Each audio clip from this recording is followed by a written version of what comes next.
18 years old, I was doing investigations and writing procedures and safe work instructions for things I had no idea about. And it just didn't feel right to me. So that's why I was like, I need to go underground. I am a third or fourth generation miner. I lived in a residential mining town in New South Wales. So it was quite easy for me to get into mining to start with. But once I went underground, I loved it. You know what, why can't we have a community where we're all just help each other, right? So I started Chicks in Mining. I started off with a logo, the first logo.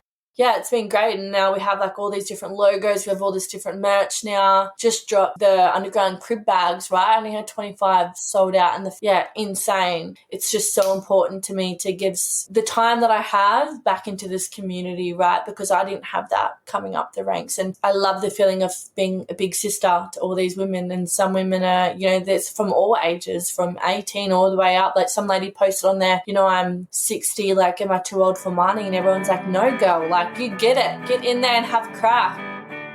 Welcome to the Beers with a Miner podcast. My name is Mad Mumzie and I've been driving the huge dump trucks in Australian open cut mines for over 10 years now. I wish I had $1 for everyone who said to me, how does a little thing like you drive those big trucks? Oh, you must be rich. How do I get a job doing that? My mining friends are asked these questions all the time too. This is what started the Mad Mumzie journey to share stories and tips from living a mining lifestyle and to let others know what it's really like. Tune in each episode as I sit down for a relaxed chat, usually over a few beers, with a fellow miner. Women and blokes with various experience, roles and opinions share their lessons and stories with you. Not everyone is cut out to be a miner, but why not? What does it take to thrive and survive in this industry? Now, let's dig in. Get it? Dig. Mining. Crack me up. Hello and welcome to episode 95 of the Beers with a Miner podcast. We are inching closer to that magic 100. We're getting there slowly but surely. I am Mad Mumzie and this is another happy hour episode. And in this episode, I sit down for a chat with Georgia Wilson from Chicks in Mining. She is the legendary founder, CEO, and awesome woman that reached out to me on Instagram quite a few years ago now, asking if her hairband, I'm pretty sure it was, if I thought it was a good idea. I'm like, hell yeah, go for it, girl. That comes up in the episode about how we finally, after all these years, have got together on the podcast. But more importantly, we hear Georgia's story. Why did she start Chicks in Mining, which is a support network and group, if you like, for women in mining, and also the merch that goes around it. You must have seen it. If you're out in Crib Hearts and at camp, you'll see it. The logo's amazing. To check it out now, have a look. If you're listening on an app, you can, at the risk of losing you because you go down a rabbit hole, but you can do this while you're still listening to a podcast, which is why we love podcasting. You can look at the show notes, so all the writing, and there will be links in there. There should be if you're on a decent enough app. And you can click on that and keep listening, and you can go to the show notes page where you can see more. You can see the links that I've shared with you in there. So, digressing. I will keep this short because this is a long episode. But again, beauty of podcasting. You don't have to sit down and not do anything. We're all bloody busy, right? We got shit to do. So hurry up, Mad Mumzie. But seriously, though, you can be at the gym. I don't know who does that anymore. Not me. Going for a walk, shopping, driving, in your truck, on a plane. You can be actively doing something else whilst listening. So there's no excuses. Why? Oh, we can't listen to that. It's too long. And also, if you do have to stop and go to work or, do something, just hit pause, and when you come back, it will be in the same place. And if you haven't got a podcast app, just search it on your phone. podcast and up will pop, whatever app they have for you. And also you can listen directly on my website, madmumzie.com/beers95. Push play, or on my YouTube channel, right? I keep forgetting I got one of those. Alrighty, this episode, I can't believe how much we dig in. Get it? Dig, mining. How much we dig into Georgia's story. And she started as a whippersnapper, the youngest age that you can be to work on a mine site, 18 years old, and started in the safety space, but soon realised that to get respect as a safety weirdo, as my sister, Hard Hat Mentor, calls them all, which she endearingly has been herself, to be a respected person in the safety industry where people actually take notice and listen, you need to have done the shit as well. So that's what Georgia decided to do early in her career, and it took her on many journeys. So I'm not going to spoiler alert, Mumzie, don't tell us, because listen to the story unfold along with me, right? That's my interview style. And it's a bit hard if I know the person, but I don't like to know everything about them. I don't listen to them on another podcast first or anything. I ask my questions my way, and let's see what this person has done and how they got to where they are. So let's dig into the episode right now. You know I'm going to say it right. Dig, get it? I crack me up still after 95 episodes. Everyone else is just like, oh my God, she's a weirdo. But I think every industry and every space needs their weirdo, and that might just be Mad Mumzie, and I'm choosing to own it. That is my point of difference. All right, let's listen to another weirdo. No. It is a lot of fun. It is a lot of fun, and we really resonated with each other and had a good time. And yes, we went long. I'll talk to you at the end, and hang in there. You can do this. And I bet you it feels like 20 minutes, not 2 hours. Okay. Love to see you. Bye.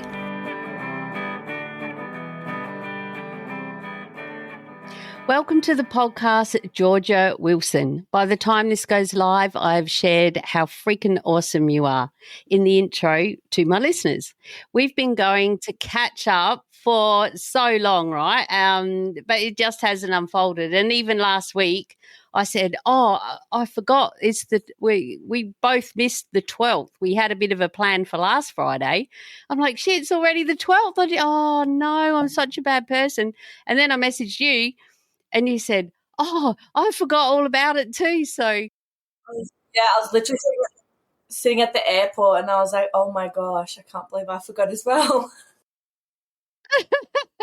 And I felt better, I must say. I was like, oh, phew, thank you. We both forgot. So we've made it happen finally, and I'm looking forward to digging into this episode. Get it? Dig, mining.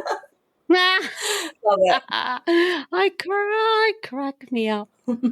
So, Georgia, as this podcast is called the Beers with a Miner podcast, I like to start these happy hour episodes with my guests sharing their favourite beverage and also their favourite time to enjoy it.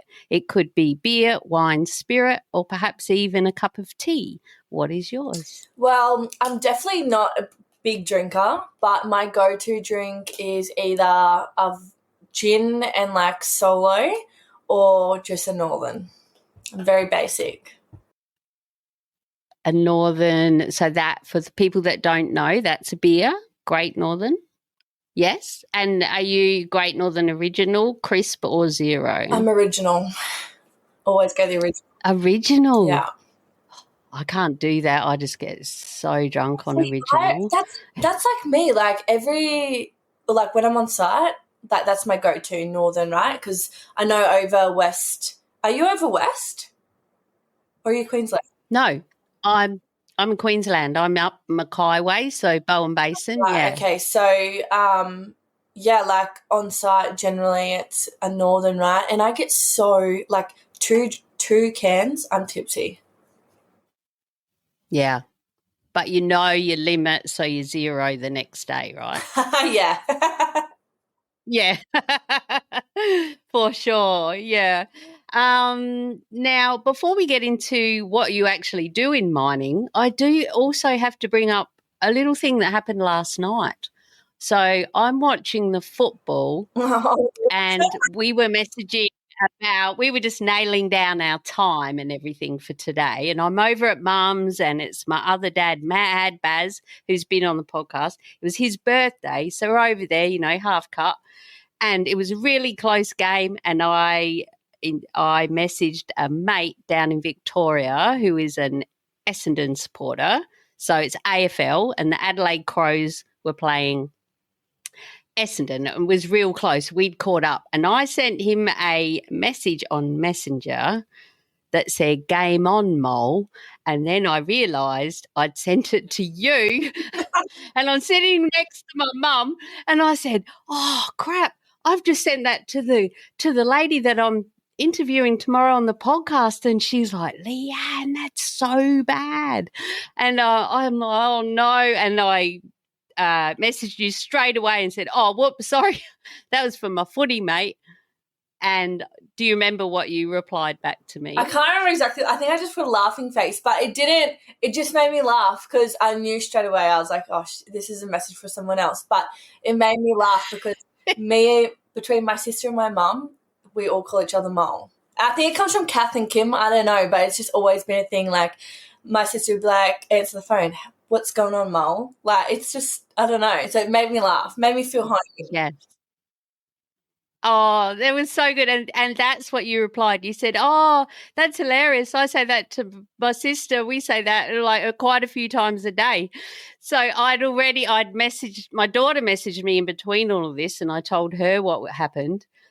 And she thought it was hilarious. And then when I told her what you'd said about you and your sister, she's like, "Oh, she sounds amazing," so it was so good. Anyway, this morning I had to Google it because I wanted to make sure that it's not offensive to anything and where the hell did it come from and apparently originally it came from the movie Puberty Blues, which is before your time, right? And it used to be spelled Moll, Moll, but over time it has evolved to Mole. Right. And I love Puberty Blues. But I think Kath and Kim and some of the other comedy people have picked it up as well. Yeah. So I felt a lot better that I haven't offended anyone. If you're offended by it, game on, Mole, bring it on. Send me a message. Oh, dear. All right, Georgia, why don't you tell us what you do in mining? What I currently do, so I'm in the safety space. Yeah, that's only been the last 3 years. Before that, I spent 6 years as an operator in underground mining. Oh, so you're a real miner. Yes. You were. Yeah, oh my God. They bloody hell, they keep coming at me, mate. I didn't know you were a real miner. My favourite thing is in like when I'm going into like a investigation or I'm talking to people on site and they're just like, "Oh, you're just a safety squeezer. Oh, you're just a pen pusher." And I'm like, I'm actually a shot firer, mate. Like I've been through it. And that's exactly why I did my time, because when I first started off in mining, I was 18, fresh out of school. I was in the safety department for about 6 months before I went underground, and we had like this comms days where where management deliver like training, things like that to like the underground crews. So I went there to like offside the safety manager at the time, and he stood up and he just got absolutely roasted. Like the things that the crews were saying to him, like it was just so insane because the crews knew he had never been not that he'd never been underground, but he'd never done his operating time. He came from like a finance background to the safety space. So I just like then and there decided I need to get my ass on the ground and do my time. And it's been so beneficial to me now in management. So I definitely wouldn't change that. I love that because you consciously decided to do that because you knew that that would give you respect moving forward in your career in safety, which is obviously your passion. But to stick at it for 6 years, Yeah, well, that's a fair bit. And yeah, shot firer. I haven't had a shot firer on. yeah. So the thing was, Cool. Not an underground shot firer, especially. 18 years old, like I was doing investigations and writing procedures and safe work instructions for things I had no idea about. And it just didn't feel right to me. So that's why I was like, I need to go underground. I am a third or fourth generation miner. So I lived in a residential mining town in New South Wales. So it was quite easy for me to get into mining to start with. But once I went underground, like I loved it. Especially once I got to that shot fire position, like there was not anything that I wouldn't want to blow up underground. Like it was just some of the best times of my life, and the worst was in the space of me being a shot firer. So you obviously didn't start off as a shot firer. No. So underground. How did that journey progress? Yeah, so okay. So I started off. So once I decided I need to go underground, I went under as a underground truck driver, and it was so challenging. Like this mine was so shit. Oh my god! And anyone that knows me is going to know exactly what I'm talking about. But it's like, you know, you're underground for the whole shift. You don't come to surface. So the underground crusher is obviously underground, so it's just down the bottom, up to the crusher, down the bottom, up, repetitive. So I did that. I reckon I did truck driving for like 2 or 3 years. But between that, I sort of stepped out of that. Like I filled in for like mine control, so like pit ram. I then got I'll just interrupt there. That is also because I've worked with pit ram and mine control, different software systems for dispatch, pretty much.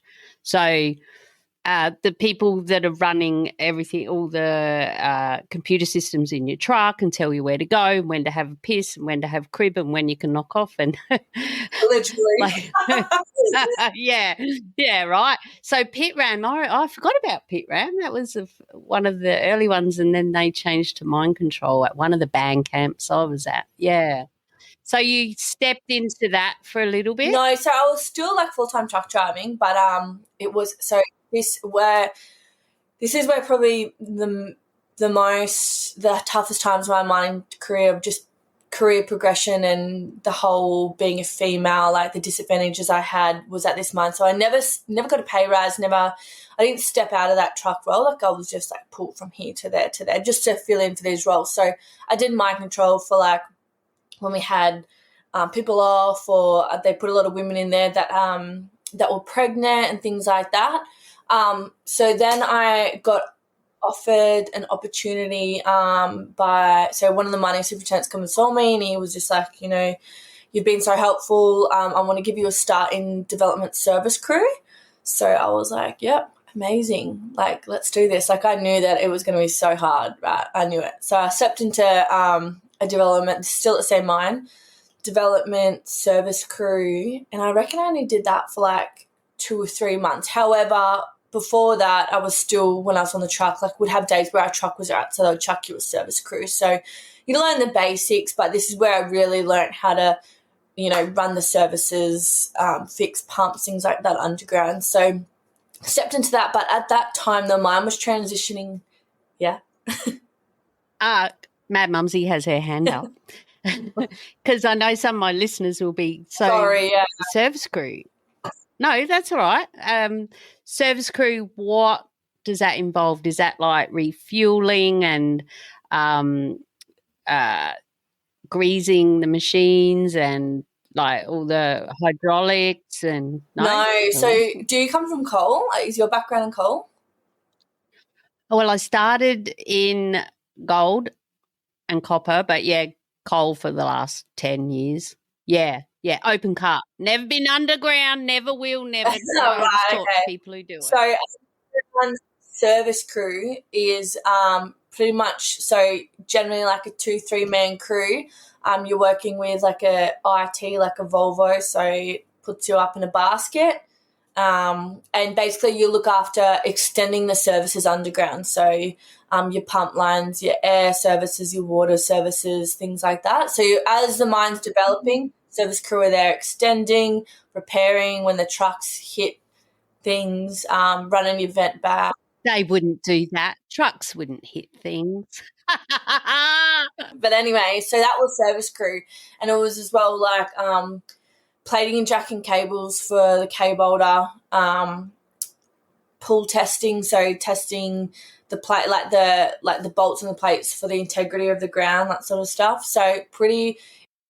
And do you have that for the roof bolts as well? Yeah. See, I know about roof bolts. Yeah. So so I'm currently working in coal. So there's a few similar names, but it is very different worlds. But service crew, I've always said it's such a thankless job, and it's one of the hottest jobs in the mine because you're always working, away from the vent repairing it. So some of the conditions are like extreme. But I that was my sort of first step into development, because we had like a production, then we had development operations, right? So from here, the mine went into owner.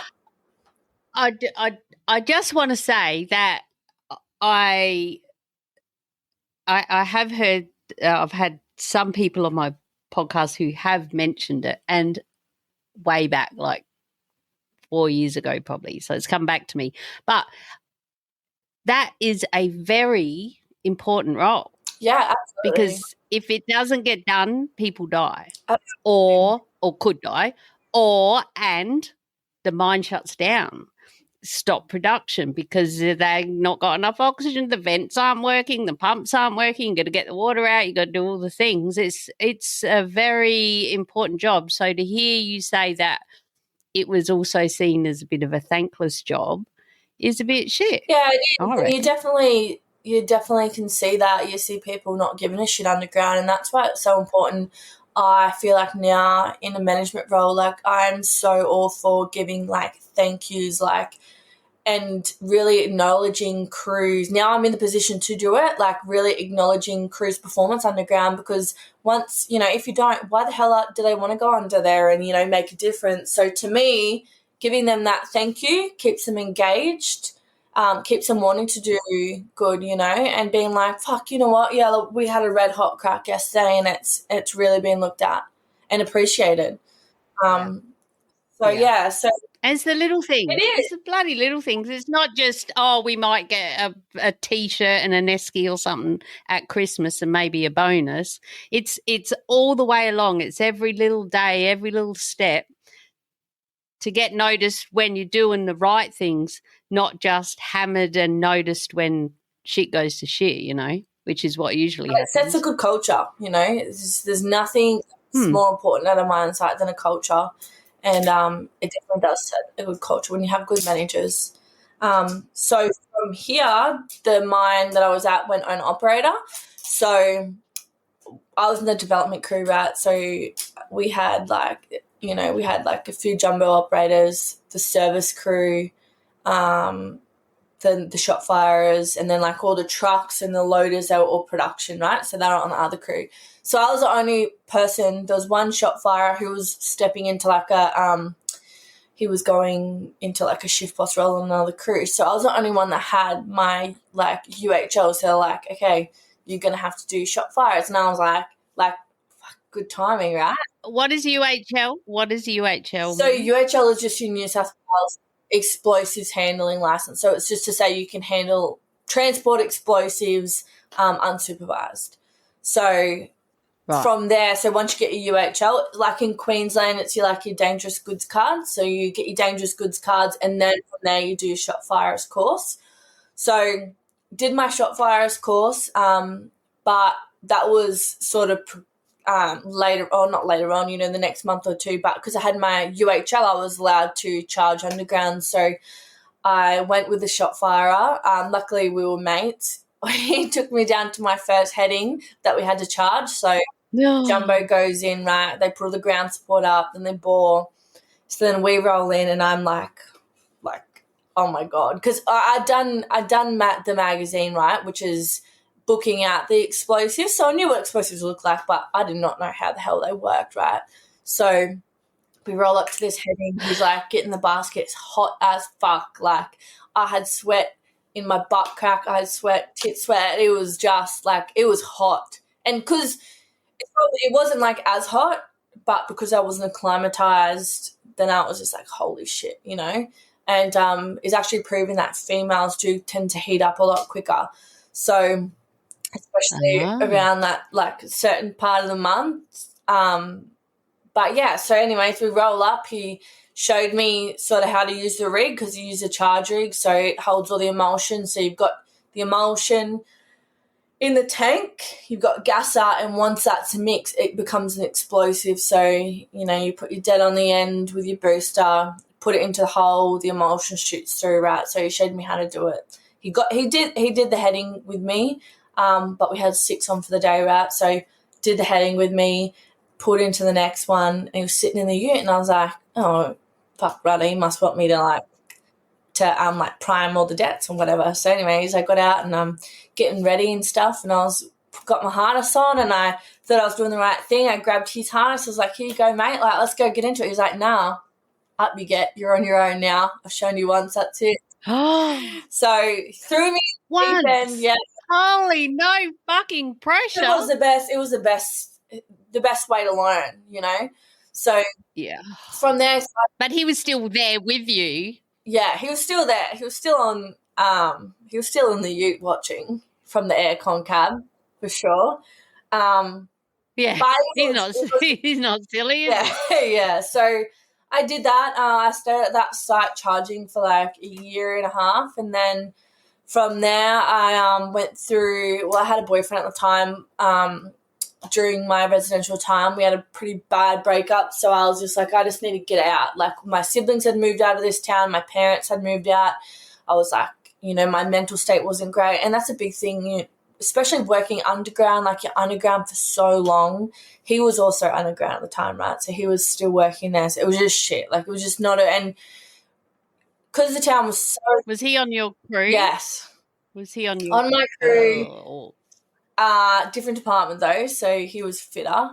But working, you know, at a residential mine, the town itself was so small, so all the drama and shit from the town went to the mine. All the drama and shit from the mine went to the town. So I was just like, you know what? I'm getting out of here. Like, I'm young. I'm never going to be this young and hot, and now I've got my shot fire ticket. Like, I'm out of here and I'm starting fire. Yeah, look out, world. Hang on a minute. I'm going to open a can of beer to that. I got my shot fire ticket. I'm young. I'm hot. I'm fucking out of here. I'm out of this. I was like, I'm never going to be this young and hot again. Like, I'm fucking dipping. Like, I'm going to start my career. So I got in touch with a guy through a mutual friend, and he was actually an operations manager for a big mining company over in Western Australia. I sort of told him my background and stuff. We had a few conversations, and he was just like, you know what, like, I really want to give you a start. He knew where I wanted to progress, because I also, during this time, I was doing a bachelor's degree at uni. So he knew, you know, that where I wanted to go, sort of thing. So I was doing my bachelor's. What were you doing a bachelor's in? So I did my bachelor's in business. So I minored in human resources and majored in occupational health and safety. And then on top of that, I did my Cert 4 in training assessing and my diploma in project management.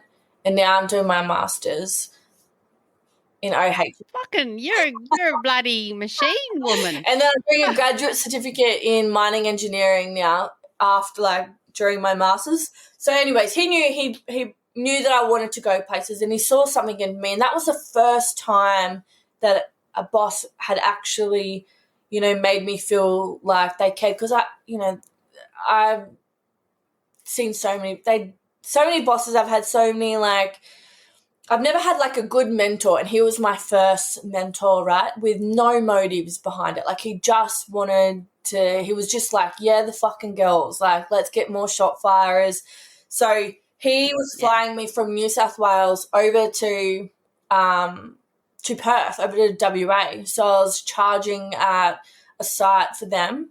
And that was a really good experience. It was my first taste of the FIFO life. So it was different.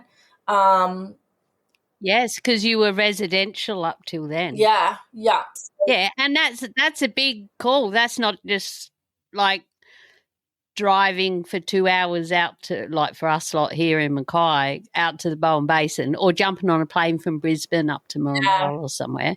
You're going from New South Wales to Perth and then up to site as well. How far was it from Perth? Oh, You don't have to say where it was or anything, but like in hours on a plane. I think it was about 2 hours, but it seemed like nothing because the flight from friggin' Sydney to Perth was like 5-6 hours. Like, it was shit. And I had to fly the night before, so then I stayed overnight at Perth airport, got up, and then went to site. So, and that really shortens your roster too, doesn't it? So what roster were you on when you were doing that? I was doing a 2 and 2. So I'd fly the day before, and then when I was coming back, the flight would land like, I think it was like 12 or like, no, actually maybe it was like 2 or 3, but then I was on a red eye back to Sydney. So I was at the airport. Yeah. 6 hours. So it was hectic, and I did that for just under 12 months, but that was a whole experience itself, you know. Like, I just rolled up to this mine, the only female shot firer that ever had, or, you know, the only female that wasn't in an entry level position. Oh, they had one chick. She was on a drill. She was on a solo. She was cool, but it was a big thing, you know. Like, the people there were nice. Wow. And so it was. Sorry, hand up again. So you'd only done coal in New South Wales? No, always hard rock. Yeah, no, this is hard rock. So hard rock back. Yeah, but were you doing hard rock in New South Wales as well? Yeah.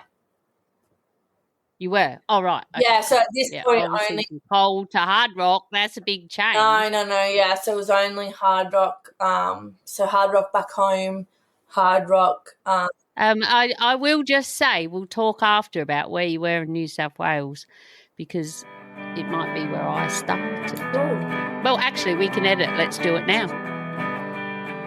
Now for a word from our sponsor, Julia Hartman and the Bantax Accounting Group. If you head to bantax.com.au/miners, that's BANTACS, you can download a free booklet all just for us miners. And there's also a spreadsheet in there that helps you check off what tools you have for your trade, like your isolation lock, work boots, 7 shirts, all of these sorts of things, and you can weigh them up and it'll tell you if you qualify weight-wise to claim your trips out to work. I strongly urge you to head to bantax.com.au/miners and tell them Mad Mumzie sent you. You were in gold/copper, because wherever there's gold, there's copper, right? Mine. And then you went to another one over in WA. Yeah. So you didn't go, because there's a lot of coal in New South Wales as well, which is where my brain was going. Yeah. The experience there was good though, because at my previous site, because I had started there from the start, there was a lot of shit talking, like people didn't think I deserved to go, you know, to get the position as the shot flyer. But at the end of the day, who the hell is going to turn it down? I'm not going to say, oh no, I think I can't do it because old mate, he's been here longer than me. Like, I was given the opportunity and I was like, you know what, I'm not going to give a shit what people say. And people were horrible, and it was mainly men, you know. But actually, in saying that, it was females as well. And that's why at my previous site, I hooked in. Like, I was, and the boys, like my jumbo operators, they didn't treat me any different. Like, you know, if they were pulling out of that heading, like, I was expected to be in there charging, and I did. You know, very rarely did I drop a cut, which means not charge a heading because of conditions. Like, there was things that I put my body through that was so dangerous in the heat just to prove myself. So once I went over west, I already, you know, I had a lot of experience charging. So, and I also, the mine I went to wasn't as high speed. So they did like, so I was charging. So back at my previous site, I was on this charging development, right, which is only like headings. So you have 4 to 6 headings. I mean, that's not even very high speed. But when I went over to west, it was like you charge a meant heading maybe 2, and then you had a stope on. So for production mines, the stope is generally a bigger charge, without going into details of what a stope is. But I've heard that word. I think it's been spoken about on the podcast, but I can't remember what a stope basically is. a big hole in the ground. I know it's big hole in the ground, and that's where they get their ore. The boggers dig that out.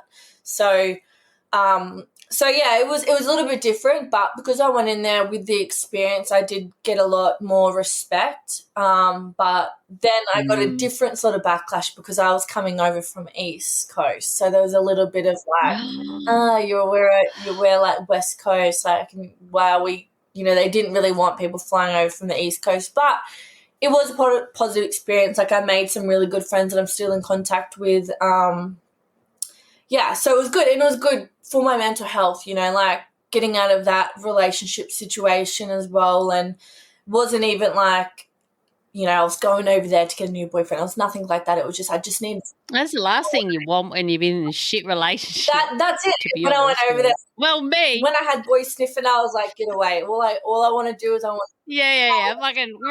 And that's it. Well, I remember when I first started mining because our 22-year relationship broke down, and that's how I ended up there, which, long-time listeners, that story. And I just kept saying, I'm over men. I'm fucking over men. I'm fucking over men. And my mum says, well, you're going to be a lesbian. I'm like, no.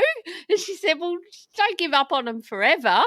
Like, well, and the L word, love, I called the L word for ages. I couldn't even fucking love you don't mean shit, Yeah, that's old wounds. All right now, I love everyone. My family convinced I'm a lesbian as well because I'm just still on that career path. I've got no time.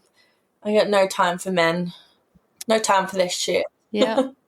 But yeah, so that's it. And when one will pop in and it'll be the right time. The universe will deliver. That's what I think, the right person will walk into my life and then I'll be right. So, but to me, like I was at this time, wanting to progress my career anyways. It ended up being, I was over there for about a year, and then I got called to go to another project over in Queensland. And this was interesting to me because all of my family, besides my mum and my stepdad, were over in Queensland. They're actually in Mackay. All my siblings. No, fuck off. New family friends. Yes. No. So, yeah, I went over. It was a new mobilisation of a project. So I went over there, and I stepped into a safety space then. So the project manager was really good. He was sort of like, he was happy to put me in a full-time safety and training position, even though I'd never been that. But I had the experience back. You started as you started in that. Yes. But then chose. Now, hang on a minute. I need to have a bit of a crack underground, and and know what it's really like and what they're going through. So you're not one of those, as my sister calls it, safety weirdo, standing at the pre-start. Because my sister, hard hat mentor, is I think you probably know her. She is big in safety and culture leadership now. Yeah. And is all about culture of mines, and she coaches mine managers and shit, about what's going on your mine site. And she, I better not say too much, but yeah, she shadows people at their pre-start meeting, and she's like, because some of them, not just from her experience, but from my own experience, the crews will sitting there pre-start, and out come all the office people, like, oh, what's going on, and they've got their shirts on with their high-vis vest because they're out the office. Oh, look out. And they stand there and they're going to sprout off, and they'll introduce you to the latest new safety manager or superintendent or whatever they want to call them. Like, oh yeah, how long have they been at it? Especially if they're young, it always was a tough thing to accept that they knew what they were on about because most of them, they've just come out of university, like a lot of engineers and surveyors and stuff, telling us how to dig the pit. Yeah, get down there. You do that. It might work on paper, but don't work in that hole. I'm going on a tangent there. But I really respect you for choosing to go and get that experience, because that's what my sister's, is why she was already having the experience, not operator like machines, but other stuff. And she saw the lack of safety and the bullshit cultures, and that's what she kind of did the opposite. That's what inspired her to become involved in that space. But she's lived it as well, and so she gets that respect because she's not just someone out the office telling the crew, running a PowerPoint presentation workshop thing, because she knows her shit, and like you. Oh, I'm so proud. You're like a mini sister. I love it. Well, yeah, that's exactly why I did it. And don't get me wrong, there was times where I was charging a stope and the engineers, some graduate engineer, I could tell, I probably saw him on Tinder, is telling me how to charge a stope. And I'm like, mate, why don't you come here, get in this basket and get a harness on and come and have a go, because the way you're telling us is impossible. So to me, it was so important to get that. And I needed that, because being a female in mining, it doesn't matter, you get that backlash anyway. So, I mean, a lot of times, I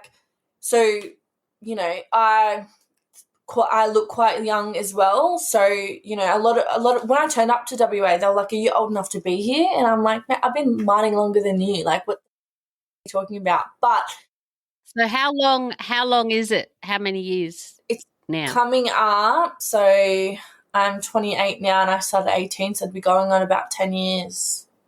10, yeah. My sister started on her first mine site on her 18th birthday. Yeah, wow. And she's still there, and we're like way older than that. Yeah. Yeah, so that's 10 years, mate. That's 10 fucking years. I know. Yeah. I know. Sometimes, don't worry, I'm like, why didn't I become a school teacher or something?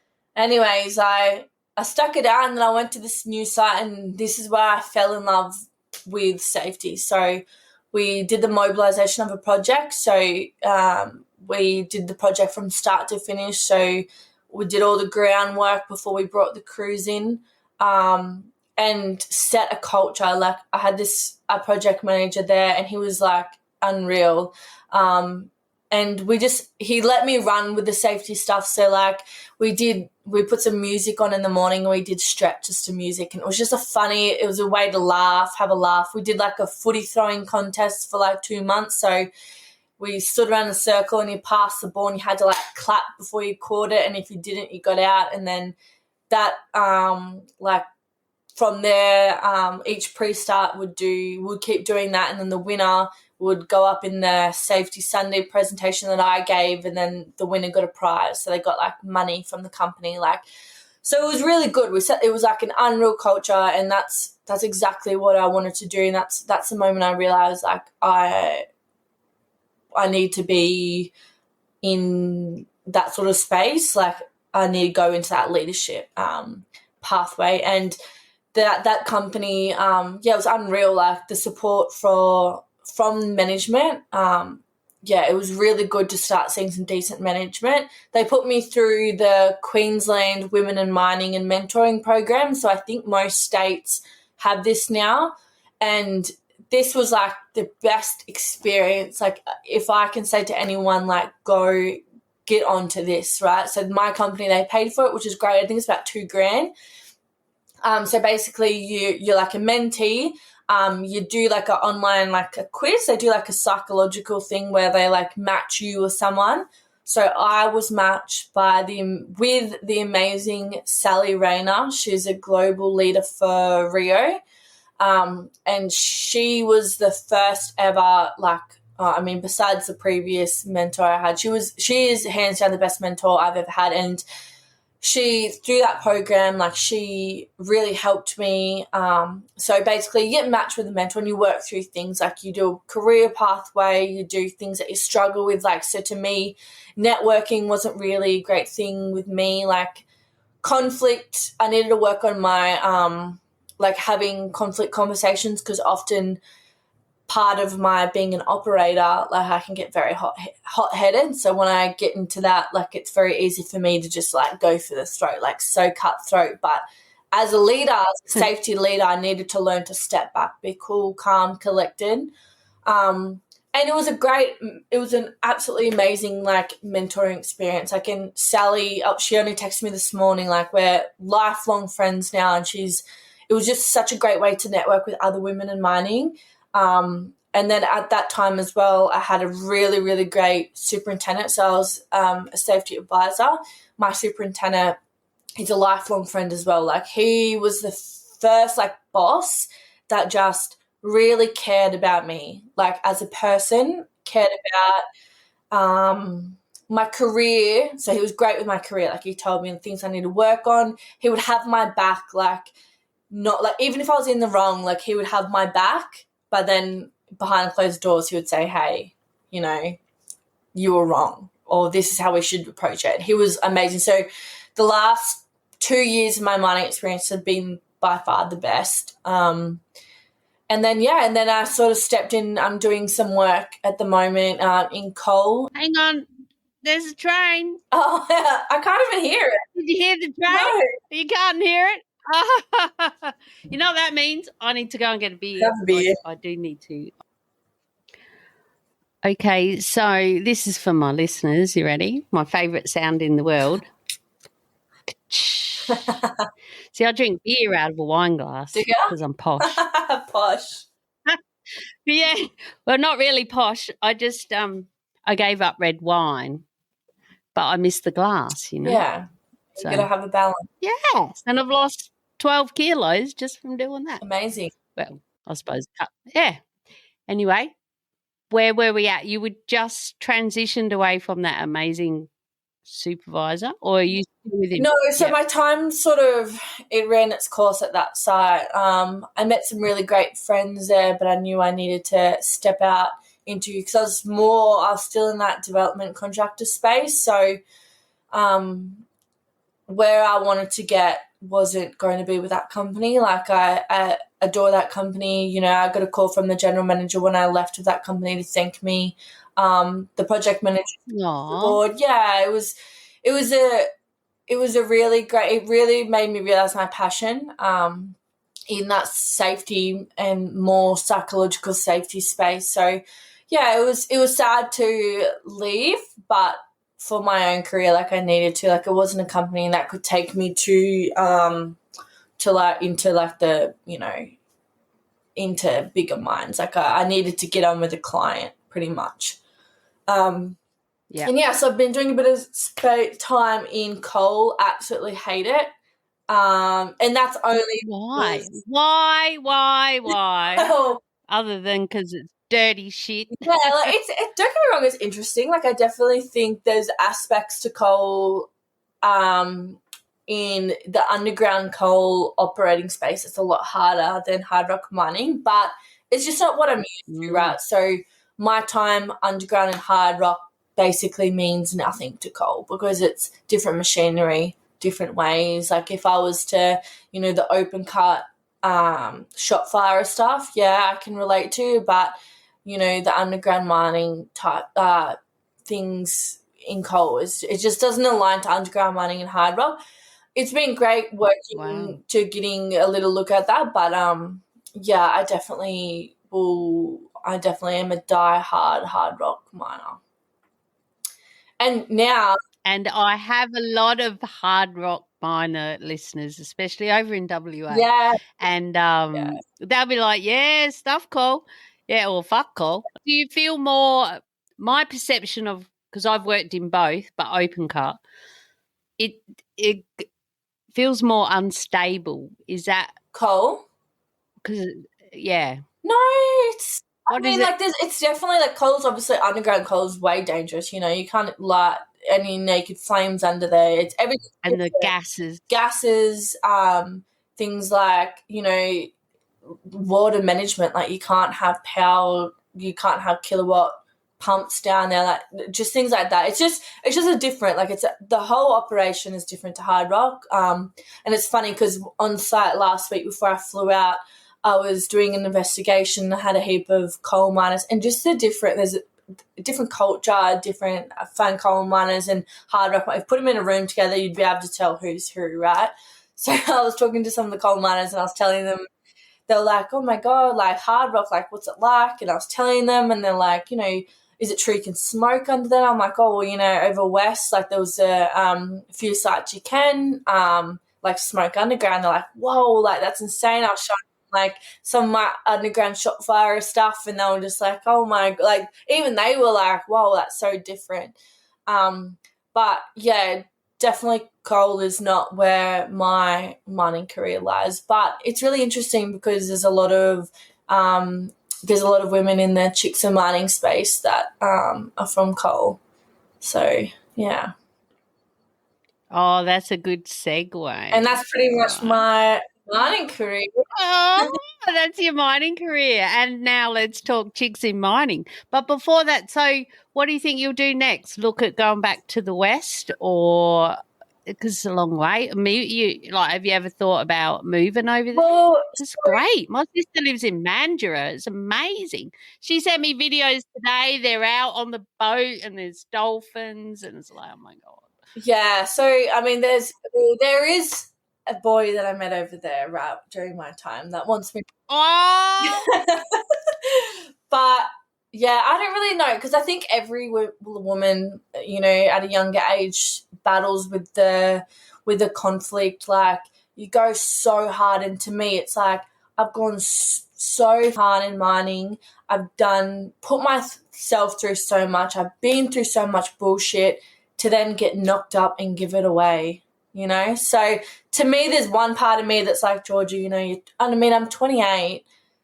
I want to have children by the time I'm 30. So I'm like, what am I going to do? But I've really come to terms with, like it was just a really ongoing battle in my head. Like, am I missing out on opportunities to become a mother?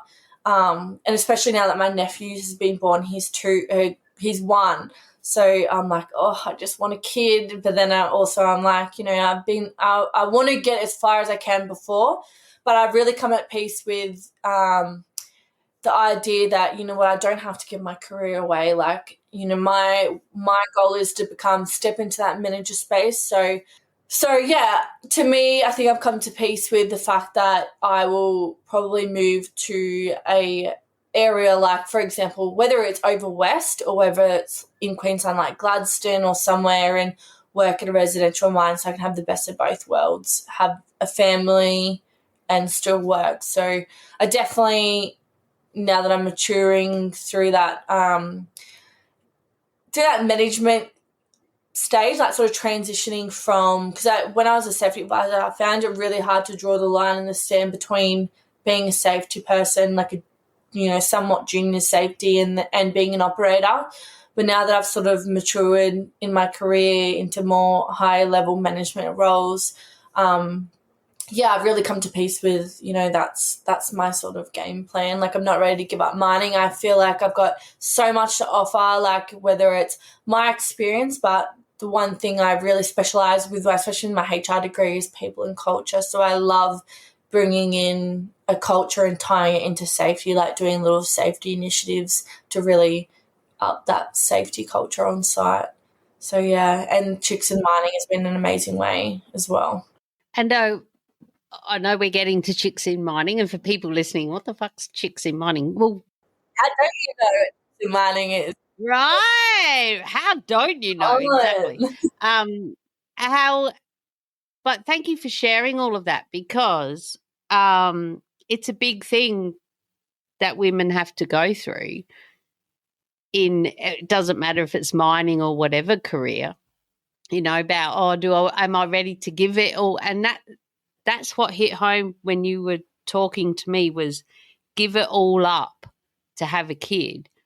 But if we can change the perception, and the more you talked, it sounded like that's not where you're at. Like, you know that you're not actually giving it all up Had to change to my have a kid. mindset. You can do both.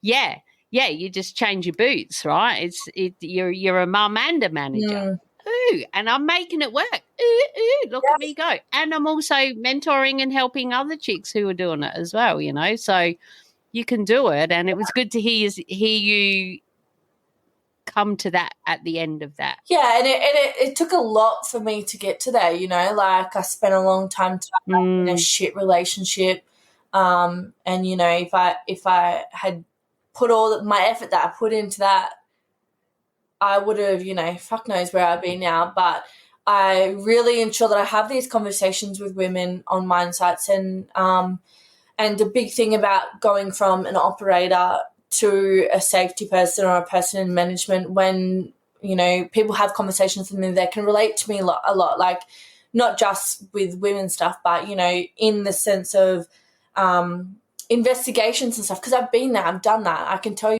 lying. I know I've done the same thing. Like, I've been in this situation, you know. I'm no angel operator. Like, I've been stood down. Like, I will hardly say that, you know, it happens.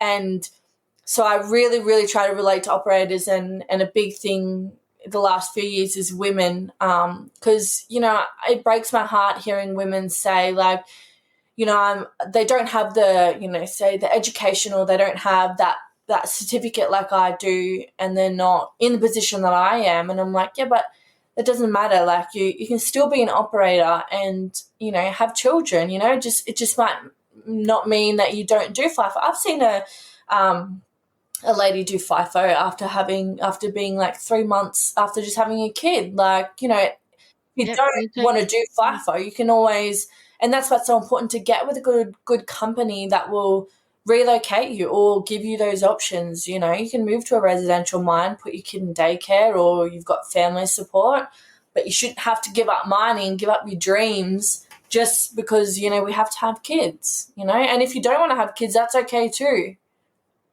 But yeah. It is so okay too. Like, and that's right. It's just see what the universe does, you know. So let's talk now about your passion, your chicks in mining. I think after listening to this whole conversation, which we've actually been talking for an hour now, but it won't be, all of that won't be an hour. I've got to cut out like where I work at the start there. But a lot of this has led you to create a very special thing. Would you like to share that with us, and what prompted you to start doing it? Because it was so cool. And this is how long ago we started talking, when you were thinking about doing it. Oh my God. I remember you messaging me when you were thinking about doing it. Do you reckon this would be cool? I'm like, fuck yeah. Oh my God. So how long ago is that? That's crazy. Well, I was talking to a girl the other day when I was on we're having a conversation about chicks in mining. She's like, you know, I saw her on site and she had a chicks in mining shirt on. I was like, oh my God, I love your shirt. And she's like, oh my God. So you've given it away. It's merch. Yeah, right? yeah. So, it's merch. and she was like, oh my God, like, you're the founder? And I was like, what? I'm not the founder. But then I was like, wait, yeah, actually I am. But yeah, chicks in mining was a thing I started. So basically, so hang on a minute. So that makes you the fucking founder. Yeah. If it's a thing you started. I guess so, yeah. So I don't guess so. I do downplay. I don't know why I do. Like, it is really kicking off. It is popping off, chicks in mining. So I'll tell you the reason why I started, and that will probably make sense. So during my time when I started at mining, I was the only girl in my crew. I had no support. I had nothing. There was no girls, right? When girls sort of started coming through the ranks, it was a cat fight. There was bitches everywhere, but it was toxic. Can get so bad. And it's like, why aren't girls sticking together? Like, anyway, so then when I went over west, that's when I started making a few female friends. Like, I met Lucy. She's over there. She was she's an underground bogger.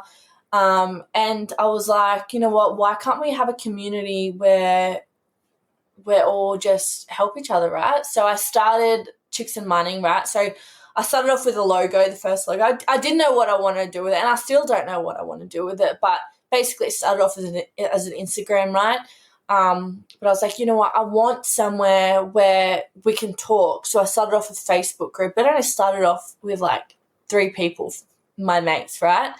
I remember when I got 100 people, I was like, oh my God, like this is insane. So, like, yeah, we do. And then, well, progressingly now, so well, I think it's only been like 2 years now in the making, and there's now, checked this morning, like 5.3 thousand women on there. 5,000. I had a look too, yeah. Yeah, and like at the start, people would post a few things here and there, and I felt like so obliged, like, fuck, I've got to reply, like, I've got to get on there, and I felt bad because I was so tied up at work and I wasn't replying. But now, like, someone posts on there and there is hundreds of comments, like, and it's such a good community now. Like, it's it's a private group. Women post everything from, what's FIFO like, to I have this problem, to, my manager's like, I'm in a toxic culture, or what do I wear, like, how do I work the mess, things like that, right? So it's a very supportive group for women.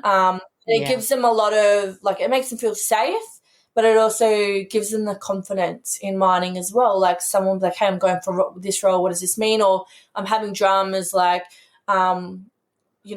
with charging, and I jump on there and I give them tips and things like that. So yeah, it's been great. And now we have like all these different logos. We have all this different merch now. I just dropped the underground crib bags, right? I only had 25 sold out in the first, insane. And it's a non-profit as well. Like, I don't make, hardly anything off of this company, but to me, it's just so important to me to give the time that I have back into this community, right? Because I didn't have that coming up the ranks. And I love the feeling of being a big sister to all these women. And some women are, there's from all ages, from 18 all the way up. Like, some lady posted on there, I'm 60, like, am I too old for mining? And everyone's like, no, girl, like, you get it. Get in there and have a crack. Like, it's been really that's good. it. And that's a lot of what I do. I answer in there when I get a chance. I like to, comment and stuff, and it's so good to see. How do you moderate it? Like, so have you got admins in there? It was one of the questions that I wanted to ask you. Well, actually, so this just proves like what a positive culture it is. Has been no fights. There has been I haven't seen any. Nothing inappropriate in there. There's been, so I do have admins. Like, I have so obviously myself. Then there's Chloe, one of my good friends, and Lucy. So they do stuff, but it's basically just like, because a lot of women still don't have that courage. So there's a lot of like anonymous posts and things like that, which is fine. So I just jump in and approve the people coming in. But like, it's just crazy. I put up a post the other day, I need more admins, because like every morning there's like 20. I was going to say, and then I thought, oh, I'm not sure if that was you or another group, but yeah, it was you. Like, who wants to be an admin? Yeah. And that must be where my brain got that question from, because it can get too big and it can get too. I've seen some groups that were really good, not so much women's ones. They usually end up all right, but some of the other, mining ones. And it's something Mad Mumzie always says is, be careful what group you join, because you don't want to just go and get into one of the other ones and how do I get a job in the mines? And you will just get hammered. I know, but not in your group. But if you're in the right group, and I like to hope that I share what the right groups are, in my view. But some of the other ones, and then also you need to realise that the mentality that you're seeing in this group, in the comments, they're the people who are going to be on your crew. So are you ready? Are you really ready for mining? Because they're the sort of assholes you're probably going to be working with. It's a bit of an insight. For me, another big thing was, there's a few, there's probably two, and listeners will probably know mining groups, right? And one person posting there anonymously, and they just get absolutely roasted. And that's why I was like, how is anyone going to feel confident going? It's like, even as an experienced miner, I would never ask a question in there, So I wanted to create that. I'll just read. Oh, it's awful. Go in and have a look. Yeah. And that's a lot of the stuff that when you read those comments, that's the sort of shit I dealt with back when I first started mining. And unfortunately, there are still some school miners, that need to just hurry up and retire because it's 2024 and women can work and women are in mining. And I have seen some women do better jobs in mining than men. So absolutely, yeah, it rouses. But I've also much. seen some asshole women in mining as well. Oh, I was bullied at one site. 100%. I left. Yeah. Like, I ended up going back in a different role, but that whole crew was full of young cowboys and lots of young girls, and they were all just getting pissed and rooting each other. And generally, I like to say that's what the partner at home thinks is happening. And I'm like, it's not like that. We're just mates and we all work together and, we see each other. But at that site, it was like that. And not everyone, but a lot of them. And, yeah, I just felt like the weird old one. And at that mine, and I'm like, and I'd left another mine where I was like I was the nana that looked up, I felt loved at that mine, and I went to this other mine to feel like that, and then a couple of other people from the good mine came there, and then they one of them said to me, "We're getting the old gang back together. Come home." And so I went back and did my last 2 years of mining at the other place, and it was so good. It was so good before I retired. But I'd always said that I'm not going through menopause on truck with you lot, right? That was always my goal. I'm going to be out before I get, because I'm getting on. Yeah. Anyway, it turned out I did. But I didn't know. I didn't have the hot flushes, but I had the emotions and all that, and that's why I struggled a bit at the end and then chose to get out. But I'm still so connected to mining through the podcast, through my family. Like, everyone in the family is mining related. Even my job now is very mining related. So, and you can't take the miner out of Mad Mumzie, You can't. Yeah. But some of my favourite people in mining are, 30 years older than me. Like, some of the women I've come across, the older ones, amazing. Some of my old jumbo operators, there's obviously, I find the younger operators that they're arseholes. There's definitely some old men out there that have still got that real old school mindset. But, one of my good mates, he was a jumbo operator. I love charging for him. There would be times where we'd get into an underground over a heading that didn't come out, or I'd get up him because he's left shit all over the road and it's hard for me to charge, and then we'd have a beer after work. and it is hard. I find it, and being my age as well, it's hard because, I have girls that come into my office and they're crying because, she was sleeping with this one, and that would be me. Oh, not about that, but crying. And then the drama on the crew, and then they're, a big chicks and mining fan, and, sometimes I just think, pull your head in, girl, you're here to, to do your job. Or, it's hard, and sometimes, sometimes I'm having a shit day, I'm stressed out at work, and exactly. It's so hard for me to, and that was a big thing that my boss mentored me through. You can't be there for everyone, because I'm that person that would, the drop of the hat, I'm like, what do you need? I'm there, and that was a big learning for me in the last year, that I need to step back and prioritize my mental health, because I'm the type of person where, like, say for example, I'm doing an investigation, the person, you know, gets like sacked after. I'm like, oh my God, like I'll take you home, like I'll feed you, I'll like support you, like it's so bad. Yeah. Aww. And that's something I'm still learning, and I yeah, it's hard. It's a fine line I walk at work, being that my age, being such an advocate for women and listening, trying to be there for people, but also if you're an idiot or you give advice to people and they do the same thing, or yeah, and you know, I don't blame them so much. Like, you know, I've been young and on mine sites and, you know, shift change, like, you know, we've all been there and done that. But yeah, I definitely feel like I'm more of a mother now on mine sites, 28-year-old mother. So interestingly, shift change. No, shift change. I just see, to me, shift change is when I'm going home. Right? Yeah. This came up when I interviewed Matt. Shift change, our shift change to me in my world is pajama day. So it's when you go from night shift to day shift. Is that your shift change? Yeah, so it's at night. It's at night that you have free, so you can get pissed in the next morning.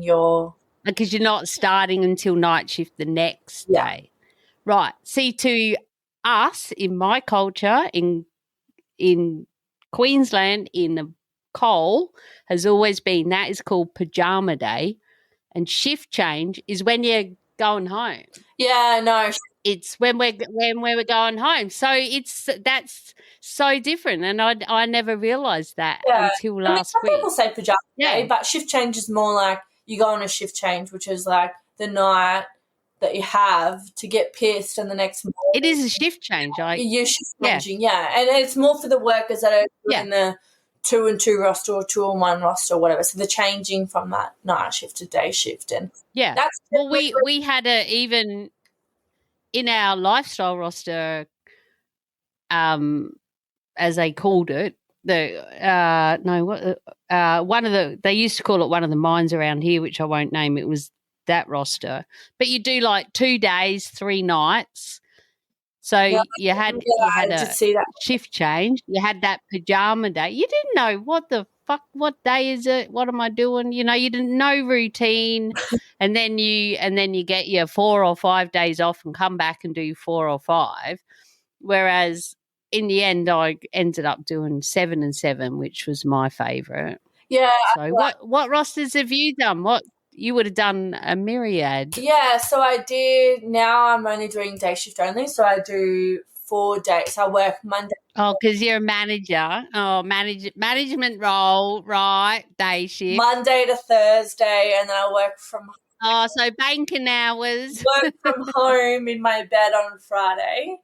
But it's a lot of travel, so that's shit. My favourite roster is 8 and 6, day shift only. But as an operator, residentially 7 and 7. So at the end of that's shift change. So you live in town, but everyone went to the pub. They call that shift change. FIFO, I did what was I doing? A 2 and 2 roster. But honestly, I don't know how the hell I did it. Like, maybe that's why I don't drink now. But I used to, and it was different. So over when I was working residential, would do like 7 days. Right, and then have a week off, then go night shift. So when I went over west, I was doing, I think we did night shift change, and day shift. Or we did day shift, shift change. I can't remember now. It's only 2 years ago. Oh, that's bad. Anyways, so I'd charge. It was night shift and then day shift, right? So we would work 7 nights or whatever.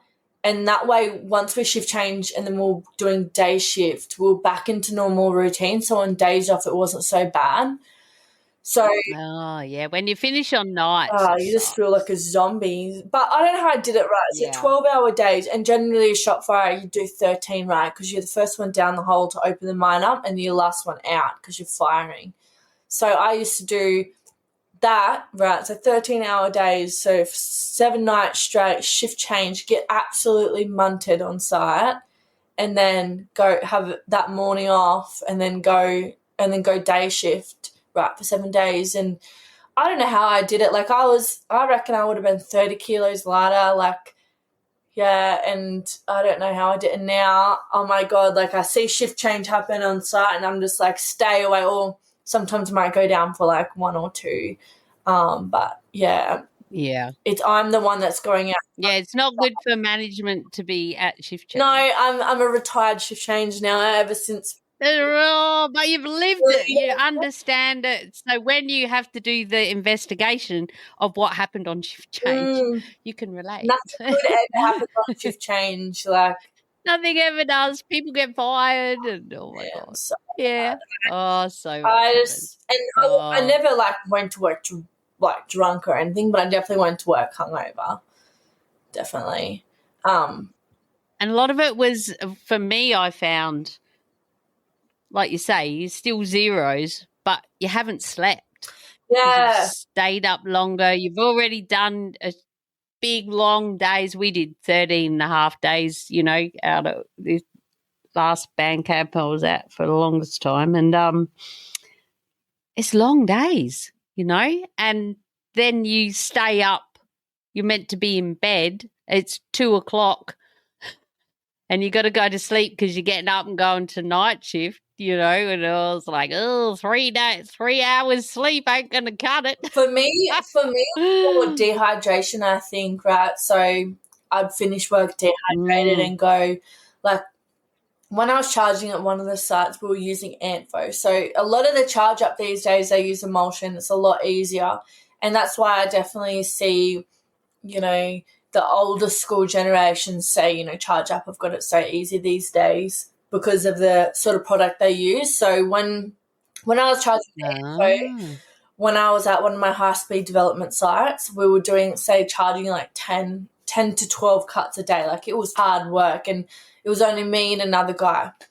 Anyway, so to charge this one heading, you'd have to use Antfo. So you'd have to load, like, I can't remember how many bags it was, but like 10, 20 kilo bags. You had to cart from the ute onto the kettle, load it into the kettle, right? And then charge, and then What's a kettle? So it's like where the explosives go, right? And it like pressurizes and it shoots out.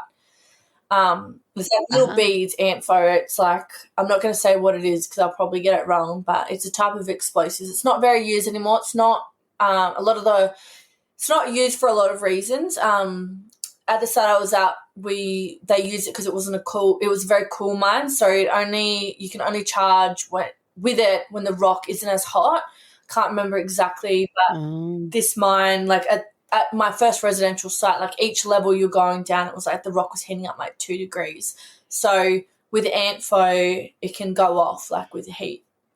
So anyway, so I'd charge with this, right, and you'd be dehydrated, like you run out of your water so bad. I remember this one day, and it's so, I just think back now to my younger self and just think I would have sacked you. Like, I would have sacked you. And I remember this one day. I literally spat my beer out all over the microphone then, Georgia. I know. I don't know if I should tell the story, but I'm going to tell it anyway. So I remember this one day I was charging and we're up to like our 10th heading. It was our last heading for the day. We had drank both of our 5-litre water bottles, like out of water. And we'd already drank one, like each, and then we're on to our second one, right? By the end of this heading, like, it was so hot in this heading. So you have the charge rig, right, which has aircon in there. So I'd jump out, charge 2 holes, run in, sit in there, charge rig, and then my offside will go out, charge 2 holes, right? We'd do that until we got to the bottom of it. And it's really important on mine to know your trigger warnings. Like, for me, when my body gets hot, and I only charge the heading, like, so I haven't been charging for 2 years, haven't been a shot fire for 2 years, right? But then probably 2 months ago, or actually maybe say end of December last year, I had to charge 3 headings and I had the same trigger warnings. And my triggers is I start getting cool, like body shivers. And that's when I know, like, I'm going down with heat stress, right? So, but this was back many years ago when I was fitter. Anyways, everything was drenched. I was drenched. I didn't even have my shirt on anymore. I had my sports bra on. And at the end of this heading, we both, like, there was so much water that was pulled up. We pulled the charge rig out and we both laid in the water because it was so hot. Laid in it. Finally got ourselves up. We were hooking up the headings then. So we put the electric deck, which makes it go bang. So you have to go back and do all the headings. By the last one, both of our cap lamps went flat. Like, it was just so bad. Like, the whole situation was bad. And I think that was really a turning point to me to see, like, how many things can go wrong in mining. And unfortunately, I have now been at site with 4 fatalities in total across site. Oh, mate. Yeah, and I mean, being 28, some of the things I've seen in investigations in these fatalities are just like, it's just so fucked up. And yeah, so to me, safety obviously is so important. Like, don't get me wrong, like, there's a big difference between going down and doing something because, you know, you're, I don't know, have a brain fart or you generally don't know or lack of training, and there's a difference between going down and doing something because you're a cowboy. And don't get me wrong, back in my operator's days, like, I learnt from cowboys, so I had cowboy traits, and it took a long time for me to get out of those traits.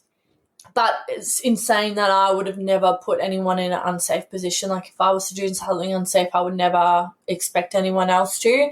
But yeah, I was taught by cowboys, so it took a very long time for me to get rid of that. And that's why it's so scary now, because we're sort of, those old-time miners are, you know, dropping off, starting to retire, but you've got some really, really scary young boys out there and women that are taking shortcuts and doing the wrong thing. And unfortunately, you know, you show a green person that and they think that's the right way.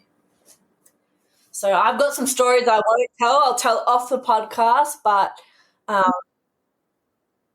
yeah, it's very important to know and always ask the questions. That's what I say to the girls. And, you know, I loved my last site being the safety advisor in training, because I was doing all the training assessments and stuff, and I made sure, like, I went down with the girls if they were in doing service crew or charging, and having these conversations with them, because I never had anyone to tell me the difference. You know, I just had old Bob telling me to run out into a stope and that was okay.